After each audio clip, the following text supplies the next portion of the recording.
pala si Kek!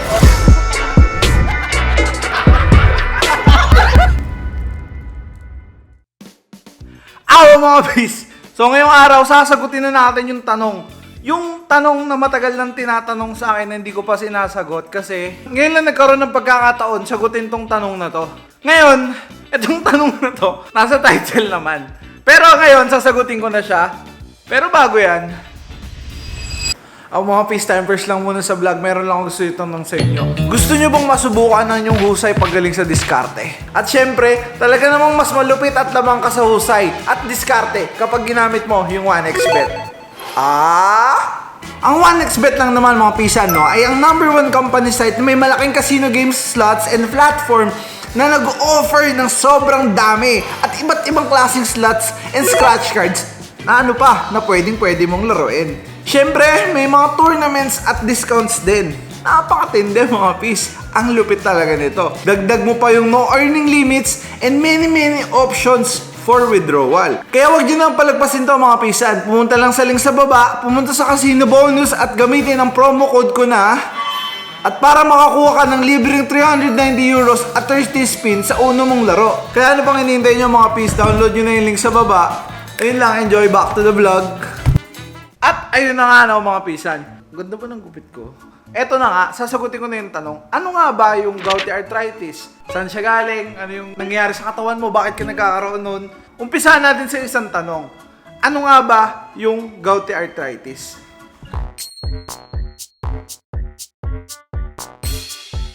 Yung gouty arthritis, ito ay isang kondisyon na kung saan nagkakaroon ng monosodium urate crystals formation within the joints.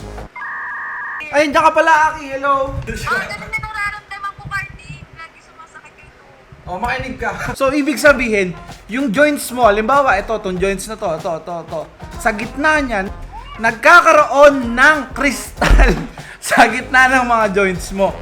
Yun yung nangyayari. Pwede ba ibenta yung mga crystals? Ngayon, ang tanong, bakit nagkakaroon ng ganun?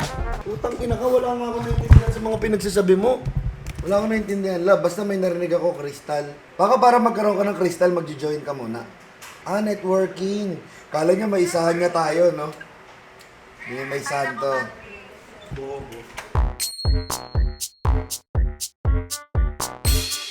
Etong mga crystal na to, nagfo-form siya within the joint kasi tumataas yung uric acid ng tao sa katawan. Specifically sa dugo. Nagkakaroon sila ng tinatawag na hyperuricemia sa katawan. Tumataas yung uric acid sa dugo, hyperuricemia. Yun yung nangyayari.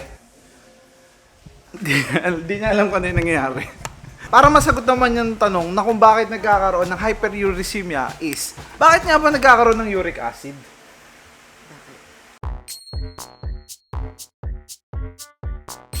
Para malaman kung ano yung uric acid, alamin mo muna kung ano yung purine. Alam mo kung ano yung purine? Oh, pure na ihi. Ang purine ay isang organic compound na matatagpuan sa katawan at matatagpuan din sa mga kinakain natin. Kagaya ng mga meat, shellfish, mga Crab. mga laman loob, yan, nakukuha siya dyan. Tsaka, Ano sa pa? laman lupa, Tsaka ano pa, yung mga alcoholic beverages din. root beer. Yan, pwede yun. Tama yun. Yan soju, mga ganyan. Mga ganyan. Basta lahat ng nakakalasing. Ngayon par, yung purine, pag na-breakdown siya sa katawan natin, nagiging uric acid siya. Yun ang sinasabi ko. At dito na Yun ang nag-uumpisa sinasabi ko. ang mga kagimbal-gimbal na pangyayari. Sakit sa bato. Tama, ang galing mo dun. O yun, pare. Alam ng lahat yan, pre. Ngayon, alam nyo na kung saan galing yung uric acid, yung hyperuricemia, at saka yung mga purine, yung mga ganyan-ganyan. Ngayon, ang tanong natin, anong kinalaman nito sa gout?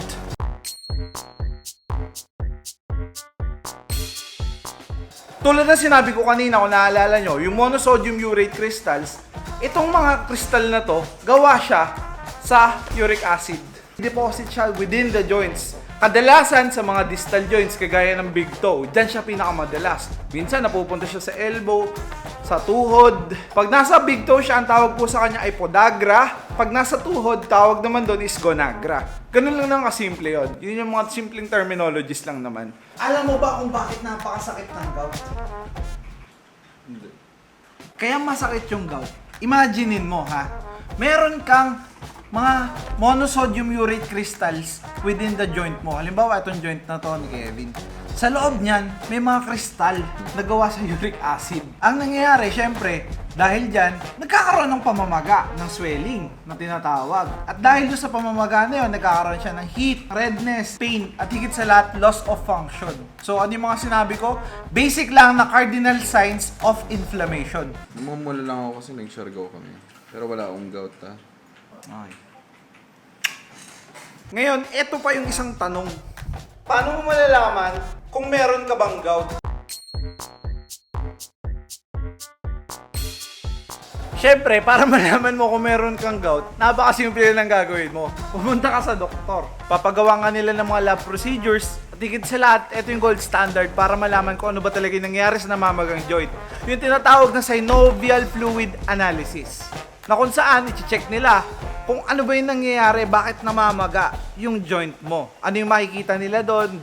Maaaring makita nila yung mga monosodium urate crystals na palutang-lutang doon sa synovial fluid mo. Saka syempre, mabigyan ka na rin nila ng gamot. Pero ang best na pwede mong gawin is mag-diet ka, kumain ka ng healthy foods like fruits and vegetables. Kailangan mag-exercise ka din talaga. Yun, minom ka ng maraming tubig, yung mga dapat mong gawin.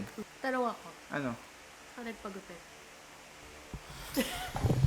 So ngayong araw, meron tayong isang kaibigan dito na kung saan meron siyang nararamdaman. Nag-aaral siya ng gouty arthritis attack sa tuhod. Ayan, kung makikita nyo, magumagahin tuhod ni Keboy. Ano yung pain na nararamdaman mo out of 10? Ilan? 8 out of 10 yung nararamdaman niyang pain. Bilang isang PT, kaya ko siyang tulungan to address the pain. So kaya nating babaan yung pain niya sa pamamagitan, syempre, sa pagbabawas ng swelling. Hindi lang ito yung ginagawa ng isang physical therapist sa mga pasyenteng may gout. Sample lang to, kumbaga para sa inyo nanonood. Ano ba yung pwede nyong gawin? So, meron ako ditong mga gamit. Meron ako ditong hot packs. Mainit yan, sobra. Meron akong yelo. At meron akong towel na basa. So, ang gagawin lang natin, yung mainit na tubig, yung hot packs, lagay nyo sa towel na basa. Kasi ang habol natin dito, hindi lang yung init, kundi yung moist. Kumbaga, alternative lang to ng HMP or yung hot moist pack na tinatawag. Para mabawasan yung pamamaga, syempre, kailangan i-elevate natin yung tuhod niya. Papapatong natin yung paa niya sa bangko. Ano lang naman to, unang lunas lang. So, pwede mo ilagay yan muna dyan para makapag-adapt siya dun sa init ng hot moist pack. So, pagkalagay nito, ang next mo nang gagawin, kunin mo yung yellow na nasa plastic. Yun naman yung i-apply mo. Kumbaga, nag-alternate tayo ng hot and cold compress.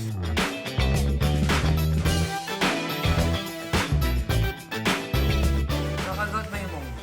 Eto na yung revelasyon. Ayan na. Nakakagout ba talaga yung munggo? Ang sagot po, hindi. Kasi hindi naman ganun kataas yung purine levels niya. So, hindi siya talaga nakakagout. Alam nyo kung ano yung nakakagout? Yung mga sinasahog nyo sa munggo. Yung baboy, dilis, chicharon, yan. Sila yung mga nakaka-trigger talaga. Kaya nagkakagout ka. Ayun pala guys, kung iinom kayo ng gamot sa gout, mas maganda kumonsulta kayo sa mga doktor para mabigay nila yung tamang dosage na para sa inyo.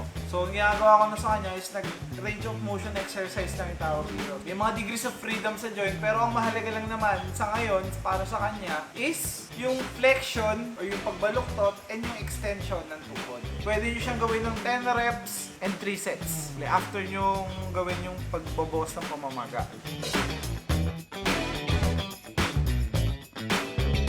Sige nga tayo try mo maglakad. Try ko maglakad ng ano. Mas nakapaglakad na siya ng komportable. Ilan na lang yung pain mo? 2 na lang, 2. 2 out of 10. Oo. Marunong pa rin ako maggamot.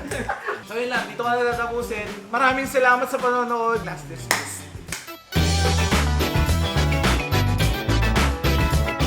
Uric? Gout? Ayoko yan.